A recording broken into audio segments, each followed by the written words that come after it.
নমস্কার, নিউজ নামের প্রাইম নিউজে আপনাদের সবাইকে স্বাগত। আমি আপনাদের সাথে সেই চোখ রাখছি খবরে। লামডিং বদরপুর পাহাড়ি করে আবারও ধস বাতিল করা হলো সোমবার এবং মঙ্গলবারের বহু ট্রেন। প্রেক্ষিতে ফের একবার রেল বিচ্ছিন্ন এবং বরাক উপত্যকা। আসামের ডিমা হাসাও জেলার লামডিং বদরপুর পাহাড়ি রেলপথে ফের নতুন ভূমিধসের কারণে রবিবার 6 জুলাই রাত থেকে বন্ধ হয়ে গেছে ট্রেন চলাচল। ধস নেমেছে দিহাকু ও মোপা স্টেশনের মধ্যবর্তী অঞ্চলে। দীর্ঘদিন ধরে ভূমিধসে প্রবণ বলে চিহ্নিত এই এলাকায় এবং 23 জুন থেকে একাধিকবার ধসের কারণে বিঘ্ন ঘটছে রেল চলাচল। পাহাড় ধসের ফলে মোপা ও দিহাকু স্টেশনের মধ্যবর্তী 1 থেকে 2 কিলোমিটার অঞ্চলে সম্পূর্ণরূপে মাটি চাপা পড়ে যায় রেল ট্র্যাক। ফলে রেল চলাচল আপাতত বন্ধ রাখা হয়েছে এবং ধস সরানোর কাজ চলছে দ্রুত গতিতে। যাত্রী সুবিধার জন্য গুয়াহাটি, লামডিং, শিলচর, বদরপুর ও আগরতলা স্টেশনগুলোতে খোলা হয়েছে সহায়তা কেন্দ্র। এর আগে 23 জুন জাটিঙ্গা, লামপুর ও নিউ হাফলং স্টেশনের মধ্যবর্তী এলাকায় একটি বড় ধসের কারণে 1 সপ্তাহের জন্য বন্ধ ছিল রেল চলাচল। 30 জুন তা আংশিকভাবে পুনরায় চালু হলেও 3রা জুলাই আবারও নতুন ধস পড়ে মোপা এলাকায়। শুক্রবার সাময়িকভাবে রেল চলাচল শুরু হলেও টানা বৃষ্টিপাতে আবারও ভূমিধস ঘটে এবং পুনরায় বিঘ্ন ঘটে ট্রেন চলাচলে। যাত্রীদের জন্য খাবার ও প্রাথমিক পরিষেবার ব্যবস্থা করা হয়েছে বলে জানিয়েছে উত্তর পূর্ব সীমান্ত রেল। কামাখ্যা, গুয়াহাটি, লামডিং, নিউ হাফলং, শিলচর, বদরপুর ও আগরতলায় খোলা হয়েছে সহায়তা কেন্দ্র। দ্রুত রেলপথ স্বাভাবিক করার জন্য সর্বোচ্চ প্রচেষ্টা চালানো হচ্ছে বলে আশ্বাস দিয়েছে রেল কর্তৃপক্ষ। ধসের কারণে বাতিল হয়েছে 7 ও 8 জুলাই অর্থাৎ সোমবার এবং মঙ্গলবারের বহু ট্রেন। এগুলির মধ্যে রয়েছে গুয়াহাটি শিলচর এক্সপ্রেস, রঙ্গিয়া শিলচর রঙ্গিয়া এক্সপ্রেস, 8 ও 9 জুলাইয়ের শিলচর গুয়াহাটি এক্সপ্রেস, গুয়াহাটি দুর্লভ ছড়া এক্সপ্রেস, শিলচর নাহারলাগুন এক্সপ্রেস, দুর্লভ ছড়া গুয়াহাটি এক্সপ্রেস এবং Naharlagun Silchar express. Bureau report, news now. Town হলের নাম পরিবর্তন নিয়ে অপপ্রচার চলছে বলে সোমবার সাংবাদিক সম্মেলনে জানিয়েছেন পর্যটন মন্ত্রী সুশান্ত চৌধুরী। শুধু পাশে জুড়ে দেওয়া হবে ডক্টর শ্যামাপ্রসাদ মুখার্জি। কিন্তু বিরোধী দলনেতা জিতেন্দ্র চৌধুরী জনগণকে বিভ্রান্ত করার চেষ্টা করছে। আসলে শ্যামাপ্রসাদ মুখার্জির নামের জায়গায় এখানে কার্ল মার্কস হতো, খুশি হতো সিপিআইএম। সোমবার সাংবাদিক সম্মেলনে টাউন হলের নাম পরিবর্তন ইস্যুতে বিরোধী দলনেতার মন্তব্যের প্রতিক্রিয়া ব্যক্ত করলেন মন্ত্রী সুশান্ত চৌধুরী। ডক্টর শ্যামাপ্রসাদ মুখার্জির স্মরণে আগরতলা টাউন হলকে নামাঙ্কিত করার ঘোষণা দিয়েছেন মুখ্যমন্ত্রী ডক্টর মানিক সাহা। ত্রিপুরা সংস্কৃতি, ঐতিহ্য সহ বিভিন্ন ক্ষেত্রকে সম্মান জানিয়ে বর্তমান বিজেপি সরকার প্রতিনিয়ত উন্নয়নমূলক কাজ করে যাচ্ছে। দেশের বিভিন্ন রাজ্যের টাউন হলের নাম বিশিষ্ট ব্যক্তিদের নামে উৎসর্গ করা হয়েছে।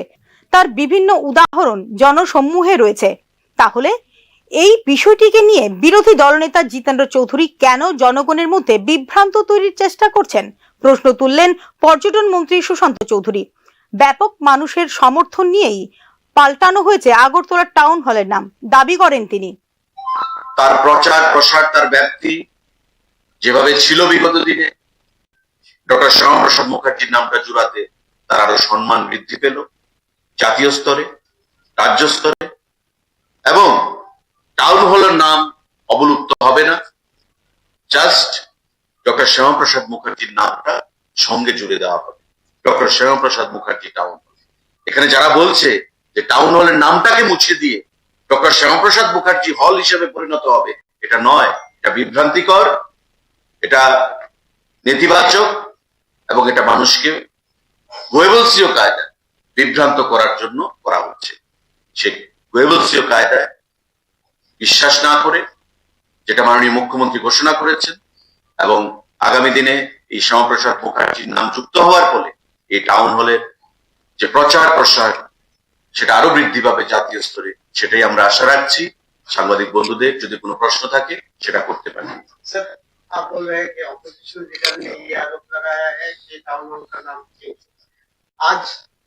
বিগত দিনে রাজবাড়ির অংশ ছিল আগরতলা টাউন হল।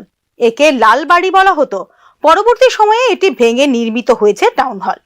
1985 সালে ভারতের তৎকালীন উপরাষ্ট্রপতি রামাস্বামী ভেঙ্কটরমনের হাতে উদ্বোধন হয়েছে এই টাউন হলের।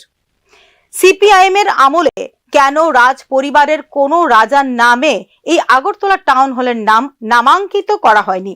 যেহেতু এই টাউন হল রাজবংশের ছিল।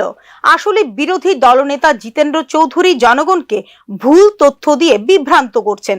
বলে এদিন মন্তব্য করেন পর্যটন মন্ত্রী সুশান্ত চৌধুরী।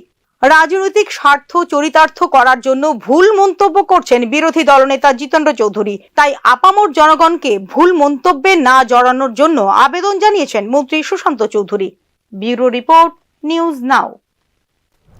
থাকার জায়গা দিলেও দেওয়া হয়নি জমির পাট্টা। এছাড়া পুনর্বাসন চুক্তি অনুসারে বরাদ্দ করা হয়নি কৃষি জমিও। প্রেক্ষিতে মহকুমা শাসকের কাছে ডেপুটেশন দিল কাঞ্চনপুরের ব্রু পুনর্বাসন কেন্দ্রের বাসিন্দারা। 3 দফা দাবিকে সামনে রেখে সোমবার প্ল্যাকার্ড ও ব্যানার হাতে নিয়ে কাঞ্চনপুর শহরে এক সুবিশাল মিছিল সংগঠিত করেন কাঞ্চনপুর মহকুমার অন্তর্গত নয়সিংপাড়া, আশাপাড়া ও খাসনামপাড়া এলাকার ব্রু পুনর্বাসন কেন্দ্রের হাজারো বাসিন্দা। শহরের প্রধান সড়ক পরিক্রমা করে মহকুমা শাসকের কার্যালয়ের সামনে গিয়ে শেষ হয় মিছিলটি। অবিলম্বে কাঞ্চনপুর মহকুমার অন্তর্গত নয়সিংপাড়া, আশাপাড়া ও খাসনামপাড়া এলাকার ব্রুর পুনর্বাসন কেন্দ্রের সকল পুনর্বাসিত ব্রু পরিবারকে রেশন প্রদান করা, পুনর্বাসন চুক্তি অনুসারে কৃষি জমি বরাদ্দ করা এবং আবাসিক প্লটের যথাযথ নিবন্ধন এবং ডকুমেন্টেশন করার দাবি জানানো হয় বিক্ষোভকারীদের পক্ষ থেকে। We know that 30/40 plot has been given to each and every family. We are very happy, we are very thankful to the government. But at the same time, that 30/40 feet of plot is not registered in our names. So legal documentation should be granted immediately so that our 30/40 plot which is given to us will be in our names. That is what we want, so that we can enjoy other government facility also. By demanding these 3 points today, we gather here in the Kanchanpur to submit memorandum to SDM office. We will submit memorandum to Chief Secretary of Tripura to our SDM. So this is our demand, and it is very short and clear that it is our right. দাবি পূরণ না হলে আগামী দিনে রাজধানী আগরতলায় পথে নেমে আন্দোলন সংগঠিত করা হবে বলে হুঁশিয়ারি দিয়েছেন বিক্ষোভকারীরা। जब तक ये हमारा डिमांड पूरी नहीं होगा, आज यहाँ पर खड़े हैं हम लोग, यहाँ पर इकट्ठा हुआ है और अगले बार हम लोग रोड ब्लॉक करेंगे। नेशनल हाईवे रोड ब्लॉक करने के लिए तैयार है। तो पर भी हमारा डिमांड पूरी नहीं होगा, अगरतला में जाकर के हम लोग भूख हड़ताल करके रहने के लिए भी तैयार है। বিক্ষোভ প্রদর্শনের পর কাঞ্চনপুর মহকুমা শাসকের কাছে 3 দফা দাবিতে একটি লিখিত ডেপুটেশন প্রদান করেন 5 সদস্যের এক প্রতিনিধি দল। উল্লেখ করা যেতে পারে 2020 সালের একটি চুক্তি অনুসারে 6,959টি ব্রু পরিবারকে ত্রিপুরার 12টি জায়গায় স্থায়ীভাবে দেওয়া হয় পুনর্বাসন।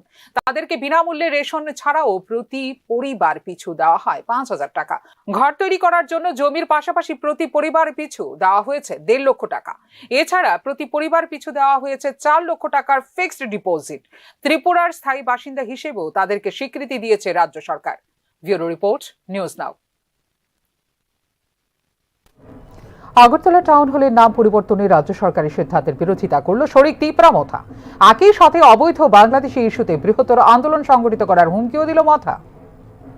ত্রিপুরায় বিভিন্ন রাজনৈতিক দল ইতিহাস মোছার জন্য প্রতিযোগিতা শুরু করেছে। আগরতলা টাউন হলের নাম পরিবর্তনে মুখ্যমন্ত্রী ডাক্তার মানিক সাহার ঘোষণা তীব্র বিরোধিতা করে এমনটাই বললেন সরকারের শরিক তিপ্রা মথার নেতৃত্ব তথা বিধায়ক রঞ্জিত দেববর্মা। সোমবার অবৈধ অনুপ্রবেশ বিষয়ে আয়োজিত একটি অরাজনৈতিক র্যালিতে রাজ্যের অন্যত্রে একটি বিশাল হল করে তাঁর নাম ডাক্তার শ্যামাপ্রসাদ মুখার্জির নামে নামাঙ্কিত করার জন্য রাজ্য সরকারকে পরামর্শ দিলেন মথা নেতৃত্ব। ডক্টর শ্যামাপ্রসাদ মুখার্জির জন্ম শতবার্ষিকী, আমি বিরোধিতা করব না। মাননীয় মুখ্যমন্ত্রী মহোদয় দীর্ঘদিনের আমাদের রাস আমল থেকে সেই জমি যেটা ছিল লাল মহল ছিল, রাস আমলে এটা ট্রেজারি ছিল, সেটা বামফ্রন্ট আমলে সেই জমিটাকে দখল করে সেখানে টাউন হল করা হয়েছে। আমরা বিরোধিতা করিনি, টাউন হল থাকো, আমরা বিরোধিতা করিনি। কিন্তু গতকাল মাননীয় মুখ্যমন্ত্রী মহোদয় এই টাউন হলকে ডক্টর শ্যামাপ্রসাদ মুখার্জির নামে নামকরণ করার জন্য উনি ঘোষণা দিয়েছেন। আমি এর তীব্র প্রতিবাদ জানাই। কেন আমি প্রতিবাদ জানাই? ডক্টর শ্যামাপ্রসাদ মুখার্জির নামে আপনার শহরে আরেকটা বড় টাউন হল করুন, আরেকটা বড় টাউন হল করুন, আর এই টাউন হলকে টাউন হলে রেখে দিন। ত্রিপুরায় বিভিন্ন রাজনৈতিক দল আমাদের ইতিহাস মোছার জন্য এখানে কম্পিটিশন চালাচ্ছে। সেই কংগ্রেসের আমলে অবৈধ বাংলাদেশি বিতরণ নিয়ে কেন্দ্রীয় গৃহ মন্ত্রকের নির্দেশিকা না মানলে বৃহত্তর আন্দোলন সংগঠিত হবে বলেও হুমকি দিলেন মথা নেতৃত্ব। কেন্দ্র সরকারকে বলতে চাই, রাজ্য সরকারকেও বলতে চাই, মিনিস্ট্রি অফ হোম অ্যাফেয়ার্স থেকে যে নোটিফিকেশনটা বাইর করা হয়েছে সেই নির্দেশনা অনুসারে ভারতবর্ষের সেই গুজরাটে, মহারাষ্ট্রে, দিল্লিতে, হরিয়ানায়, তামিলনাড়ু, আসাম, অরুণাচল প্রদেশে যে নির্দেশিকাকে কার্যকরী করার জন্য পদক্ষেপ নেওয়া হয়েছে, ত্রিপুরাতেও তাই যেন আর বিলম্ব না করে পদক্ষেপ নেওয়া হোক, নতুবা আগামী দিন এই নির্দেশিকাকে কার্যকরী করার জন্য যা আন্দোলন করার প্রয়োজন, যত কঠোর আন্দোলন করার প্রয়োজন, সেই আন্দোলন আমরা করব। এই মঞ্চ থেকে আমি ঘোষণা দিচ্ছি। আমি সবাইকে বলতে চাই, আজকে মিডিয়া এবং সারা ত্রিপুরা সব অংশের জনগণের সামনে বলতে চাই, এই আন্দোলন থেকে আমরা ছেড়ে পালিয়ে যাব না। আমি রঞ্জিত দেববর্মা বলছি। সোমবার রবীন্দ্র শতবার্ষিকী ভবনের সামনে সভার মাধ্যমে সূচনা হয় এই অরাজনৈতিক র্যালির। পরবর্তী সময়ে এই র্যালি পরিক্রমা করে শহরের বিভিন্ন পথ। ব্যুরো রিপোর্ট, নিউজ নাও। ইউনিট প্রতি ৭৭ পয়সা মাসুল বৃদ্ধিতে নাজেহাল ভোক্তা সাধারণ। অনেকটা চুপিসারে বেড়ে গেল বিদ্যুতের মাসুল। ইউনিট প্রতি ৭৭ পয়সা বিদ্যুৎ বিল বৃদ্ধি পাওয়ার কারণে নাভিশ্বাস উঠেছে রাজ্যের সাধারণ মানুষের মধ্যে। বিদ্যুতের বর্ধিত মাসুল কার্যকর হয়েছে এপ্রিল মাস থেকে, আর বর্ধিত বিল আদায় শুরু হয়েছে জুন মাসের বিলের সঙ্গে জুলাই মাসে। আগস্ট মাস পর্যন্ত আদায় করা হবে 2 মাস করে বর্ধিত বিল। গ্যাসের মূল্য বৃদ্ধির অজুহাতে প্রতি ইউনিট পিছু 1 লাফে ৭৭ পয়সা করে বিদ্যুৎ ব্যবহারের জন্য বাড়তি অর্থ ভোক্তাদের যোগাতে হবে বলে বিজ্ঞপ্তি দিয়ে জানিয়ে দিয়েছে বিদ্যুৎ নিগম। আচমকা প্রতি ইউনিট পিছু ৭৭ পয়সা করে বিদ্যুৎ বিল বাড়ানোর আগে বিদ্যুৎ রেগুলেটরি কমিশনের তরফে ভোক্তাদের কোনো অংশের বক্তব্য জানার নেওয়া হয়নি উদ্যোগ। গড়ে প্রায় ৩০% হারে বিদ্যুৎ বিল বৃদ্ধি পাওয়ায় মাসুলের অতিরিক্ত বোঝা চাপালো ভোক্তাদের ঘাড়ে। এর আগে ২০০৭ সালের দিকে রাজ্যের এইভাবে বিদ্যুৎ উৎপাদনের কাজে ব্যবহৃত জ্বালানি মানে গ্যাসের মূল্য বৃদ্ধির কারণে বিদ্যুৎ বিল বাড়ানো হয়েছিল বছরের মধ্যবর্তী সময়ে। আচমকা বিদ্যুতের বিল বৃদ্ধি করার কারণে তখনও দেখা দিয়েছিল ক্ষোভ। চলতি জুলাই মাসের শুরুতে জুন মাসের বিল হাতে পেয়ে চক্ষু কপালে উঠে যেতে শুরু করে ভোক্তাদের। প্রতি ইউনিট পিছু ৭৭ পয়সা করে বর্ধিত বিলের হিসেবটিও অস্পষ্টই ভোক্তাদের কাছে, কারণ এই হিসেবে যে অঙ্কের বর্ধিত বিল হওয়ার কথা বাস্তবে হয়েছে তার চেয়ে অনেক বেশি। আগে প্রতি ১,০০০ টাকা বিল দিতে হতো যেসব গ্রাহকদের, তাদের বিলের অঙ্ক বেড়েছে ৩০০ টাকা অথবা তার বেশি। আচমকা মোটা অঙ্কের বিল বেশি আসায় তা পরিশোধ করা কঠিন হয়ে দাঁড়িয়েছে অনেকের পক্ষে। বিল পরিশোধ করতে গিয়ে হিমশিম খাওয়ার অবস্থা হয়ে পড়েছে সিংহভাগ ভোক্তাদের ক্ষেত্রে। এ নিয়ে সৃষ্টি হয়েছে একাধারে ক্ষোভ এবং আশঙ্কা। আগে যে আমাদের পুরান মিটার ছিল, আমরা ওই মিটারে ভালো ছিল।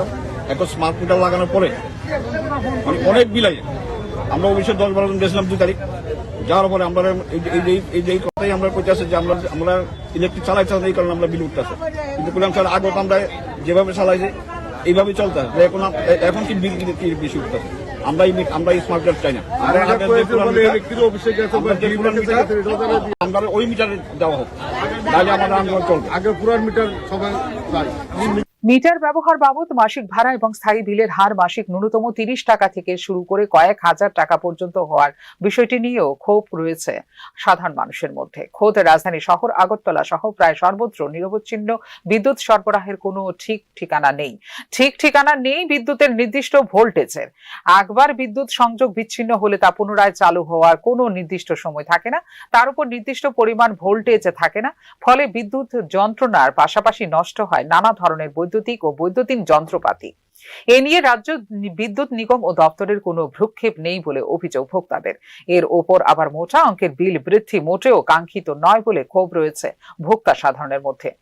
ব্যুরো রিপোর্ট, নিউজ নাও। 9 জুলাই দেশব্যাপী ধর্মঘটের ডাক দিয়েছে 10টি ট্রেড ইউনিয়ন।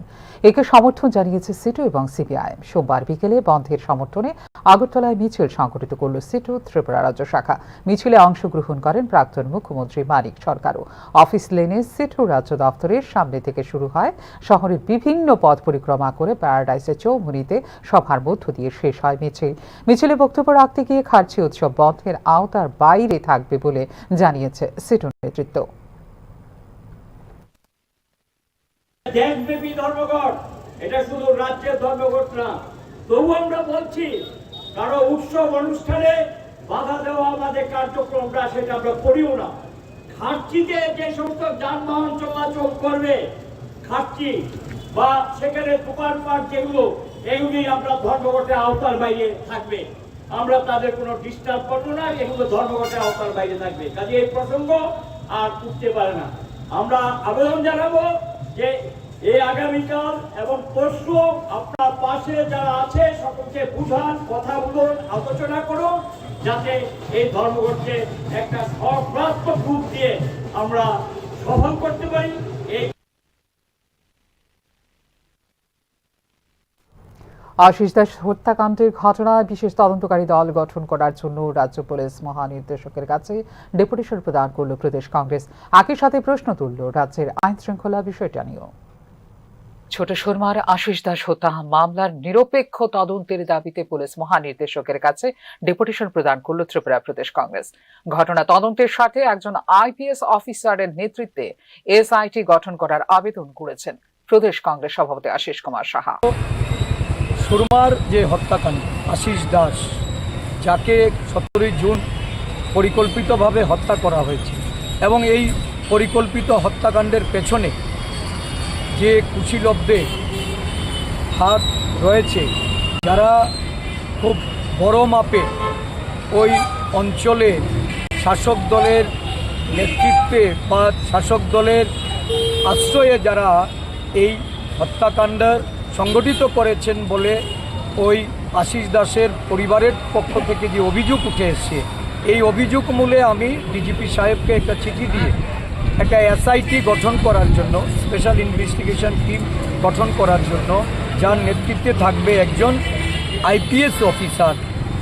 ইনভেস্টিগেশনের কাজটি যেন সুন্দরভাবে এবং তাদের প্রত্যেকটা ঘটনায় যারা প্রত্যক্ষদর্শী তাদের মতামত নেওয়ার জন্য, মানে 161-এর সেখানে যেন প্রতিটা প্রত্যক্ষদর্শীর জবানবন্দি নেওয়া হয়। রাজ্য আইন শৃঙ্খলার অবনতি হয়েছে বলে অভিযোগ করে বিরোধী দলগুলো নেতা কর্মী এবং তাদের রাজনৈতিক কর্মকাণ্ডের উপর আক্রমণ করা হচ্ছে বলে এদিন জানিয়েছেন প্রদেশ কংগ্রেস সভাপতি আশিস কুমার সাহা। যে বিরোধী দলের উপর আক্রমণ হচ্ছে। গতকাল আমাদের বিধায়ক গোপাল রায় একটা দলীয় কর্মসূচিতে ওনার এলাকার একজনের বাড়িতে যখন একটা মিটিংয়ে উনি ছিলেন, তখন ওই বাড়িতে গিয়ে আক্রমণ হয়েছে। ওনাকে প্রাণনাশের হুমকি দেওয়া হচ্ছে। নগ্নভাবে এই শাসক দল আশ্রিত গুন্ডারা পুলিশের সামনে ওনাকে মেরে ফেলার জন্য উদ্যত হচ্ছে। আমি ডিজিপি সাহেবের নলেজে নিয়েছি, এর আগেও সুদীপ রায় বর্মন আক্রান্ত হয়েছে, বিভিন্ন রাজনৈতিক দলের নেতাকর্মীরা আক্রান্ত হচ্ছে, তাদের বাড়িঘরে আক্রমণ হচ্ছে, আমাদের বিরোধী দলের অফিস ভেঙে চুরে ফেলা হচ্ছে, আগুন ধরিয়ে দেওয়া হচ্ছে। এহেন পরিস্থিতিতে বিজেপিকে আইন শৃঙ্খলার বিষয়টাতে যেন প্রয়োজনীয় হস্তক্ষেপ করা হয়। উল্লেখ করা যেতে পারে, রাজ্য আইন শৃঙ্খলা অবনতির অভিযোগ করে একটি চিঠি গত 28 জুন তারিখে মুখ্যমন্ত্রীকে দিয়েছিল ত্রিপুরা প্রদেশ কংগ্রেস কমিটি। বিজেপি নেতাদের একটি অংশ জনগণের গণতান্ত্রিক অধিকার দমন করার জন্য অসামাজিক ব্যক্তিদের পৃষ্ঠপোষকতা করছে এবং শান্তি ও সামাজিক সম্প্রীতি বিঘ্নিত করার জন্য আক্রমণ সংগঠিত করছে বলে মুখ্যমন্ত্রীকে উদ্দেশ্য করে লেখা চিঠিতে উল্লেখ করেছিল ত্রিপুরা প্রদেশ কংগ্রেস। এবারে এই বিষয়টির পাশাপাশি সুরমার আশিস দাস হত্যাকাণ্ডে সেট গঠনের দাবি নিয়ে রাজ্য পুলিশ মহানির্দেশকের কাছে ডেপুটেশন দিল Congress. Bureau report, news now. 31 অক্টোবরের আগে বকেয়া মহার্ঘ ভাতা এবং মহার্ঘ রিলিফ পরিশোধ করার ষোড়শ অর্থ কমিশনের গাইডলাইন নিয়ে পর্যালোচনা করছে রাজ্য সরকার। এক্ষেত্রে পুরোটা পরিশোধ করা সম্ভব না হলেও কতটুকু পরিশোধ করা যায় তা নিয়ে চলছে পর্যালোচনা। 31 অক্টোবরের আগে কর্মচারী এবং পেনশনভোগীদের বকেয়া 22% মহার্ঘ ভাতা এবং মহার্ঘ রিলিফ পরিশোধের ষোড়শ অর্থ কমিশনের গাইডলাইন নিয়ে পর্যালোচনা করছে রাজ্য সরকার। ষোড়শ অর্থ কমিশনের গাইডলাইন অনুসারে রাজ্য সরকারের প্রতিশ্রুতিবদ্ধ ব্যয় হিসেবে কর্মচারীদের আগামী 5 বছরের বেতন ভাতা অন্তর্ভুক্ত করার জন্য বকেয়া মহার্ঘ ভাতা এবং মহার্ঘ রিলিফ পরিশোধের সময়সীমা 31 অক্টোবর 2025। প্রতিবেদন অনুসারে 31 অক্টোবরের সময়সীমার মধ্যে বকেয়া 22% কত পরিশোধ করা যাবে তা নির্ধারণের জন্য সমস্ত বিকল্প বিবেচনা করছে রাজ্য সরকার। ষোড়শ অর্থ কমিশনের সুপারিশগুলো পরবর্তী আর্থিক বছরের প্রথম দিন থেকে কার্যকর হবে, অর্থাৎ 1 এপ্রিল 2026 এবং এই বছরের 1 নভেম্বর থেকে 31 মার্চ পর্যন্ত পরিকল্পনা বহির্ভূত খাতের সম্পূর্ণ অতিরিক্ত ব্যয়ের বোঝা বহন করতে হবে রাজ্যকে নিজস্ব সম্পদ থেকে। সম্পূর্ণ বকেয়া কিস্তি পরিশোধ করতে সক্ষম হবে না রাজ্য সরকার, তবে এর একটি বড় অংশ পরিশোধ করার বিষয়ে চিন্তা ভাবনা চলছে বলে মনে করছেন সংশ্লিষ্ট তথ্যবিজ্ঞ মহল। এদিকে 1 জুলাই 2018 থেকে বাস্তবায়িত বর্তমান জাতীয় পেনশন প্রকল্প বা এনপিএস এবং পরবর্তীকালে সংযুক্ত পেনশন প্রকল্প বা ইউপিএস এর পরিবর্তে পুরাতন সম্পূর্ণ সরকারি বেতনভুক্ত পেনশন প্রকল্পে প্রত্যাবর্তনের দাবি উত্থাপন করছে বিভিন্ন কর্মচারী সংগঠনগুলো। কিন্তু রাজ্য এবং কেন্দ্র উভয়েই ওপরেরই অনুৎপাদনশীল অপরিকল্পিত ব্যয়ের বোঝা বেড়ে যাওয়ায় এই দাবি পূরণ করা প্রায় অসম্ভব বলে অভিমত তথ্যবিজ্ঞ মহলের। নির্বাচন পূর্ববর্তী প্রতিশ্রুতি অনুসারে সরকার গঠনের পর পুরাতন পেনশন প্রকল্প প্রত্যাবর্তন করে বর্তমানে আর্থিক বিপর্যয়ের মুখোমুখি কংগ্রেস শাসিত হিমাচল প্রদেশ।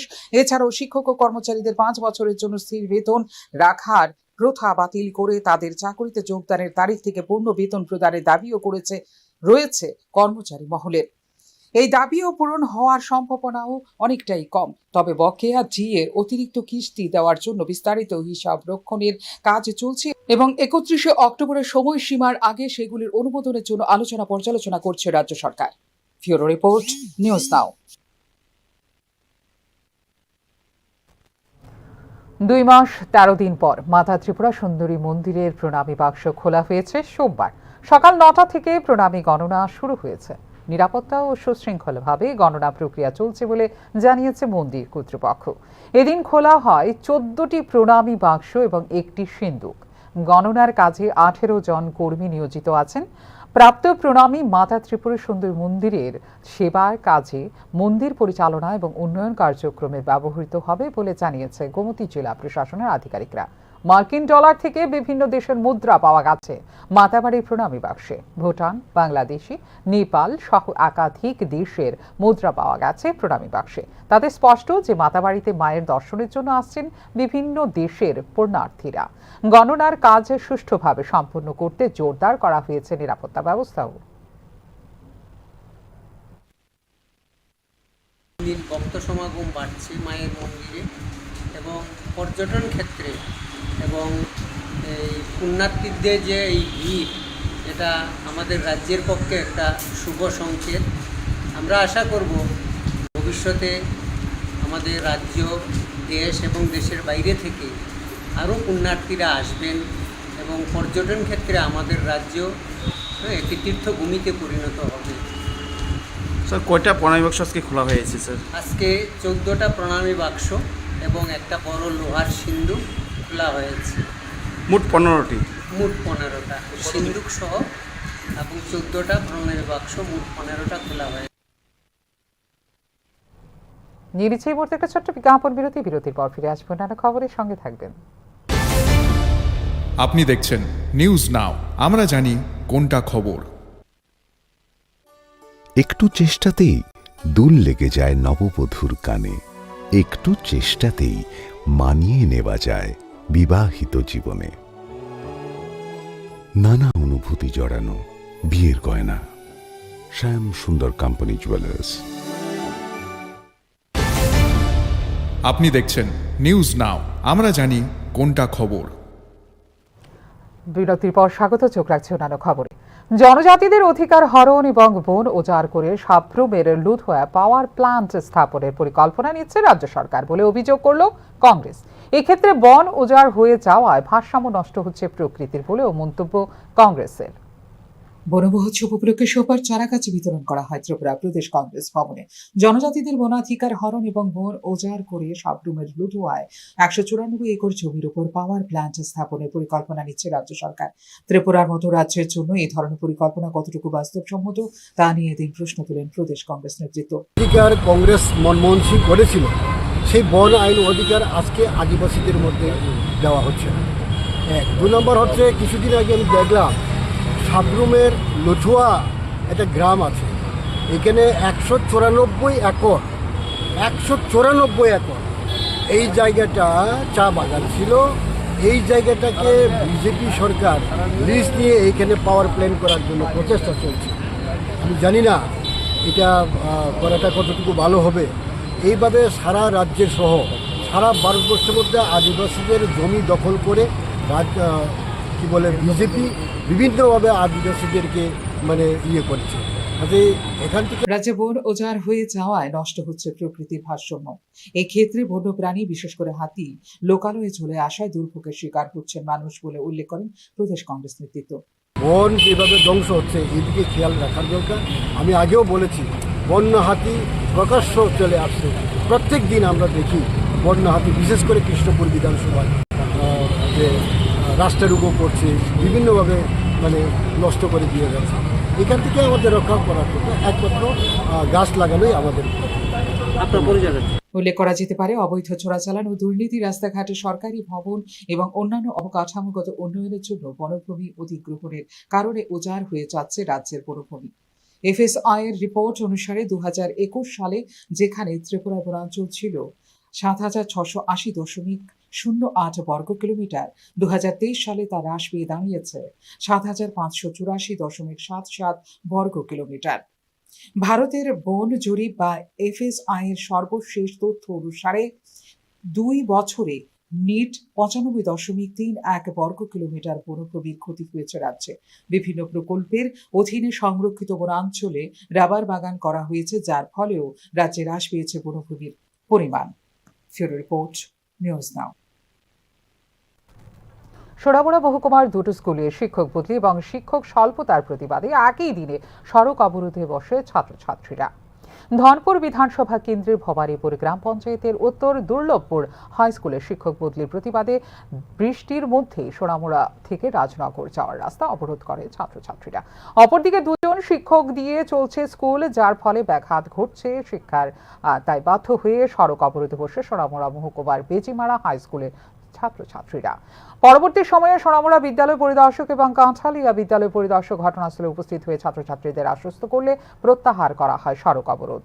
উভয় ক্ষেত্রে শিক্ষক স্বল্পতা দূরীকরণের দাবি জানিয়েছে সংশ্লিষ্ট ছাত্রছাত্রীরা। কোন টিচার নেই তোমাদের?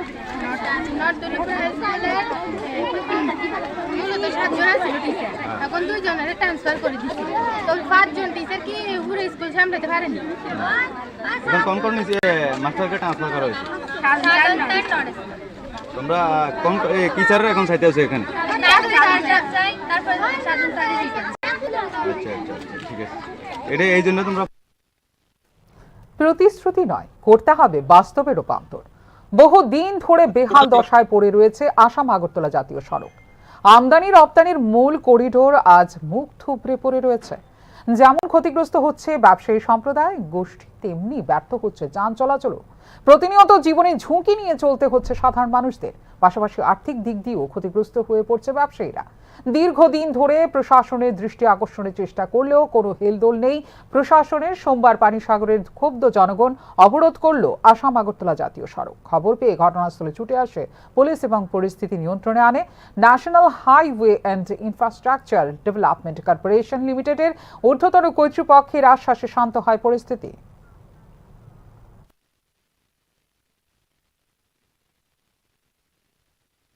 আমাদের আশ্বাস দিয়ে বললো যে না, রাস্তা সুন্দরভাবে কাজ করবে। কি কাজ করলো?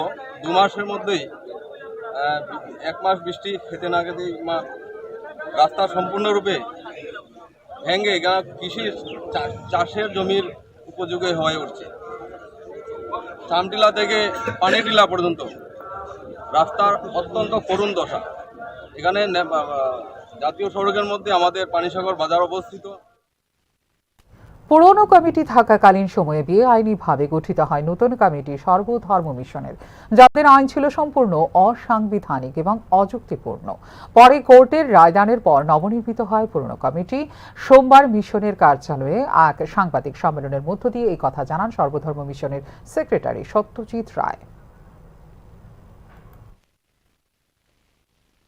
জুলাই মহামান্য আদালত আমাদের একটা রায় প্রদান করেন যে ইন্টিরাম নামক যে একটা কাল্পনিক কমিটি ওরা তৈরি করেছে, সেটা আমাদের যে মেমোরেন্ডাম আছে, আমাদের যে সংবিধান আছে তা বিরোধী এবং সমস্ত কাজকর্মই ওদের ফরমেশন থেকে শুরু করে এখন পর্যন্ত সমস্ত কাজগুলি এটা হচ্ছে সংবিধান বিরোধী এবং বেআইনি।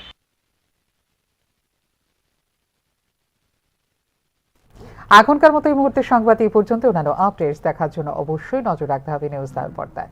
নমস্কার, শুভরাত্রি।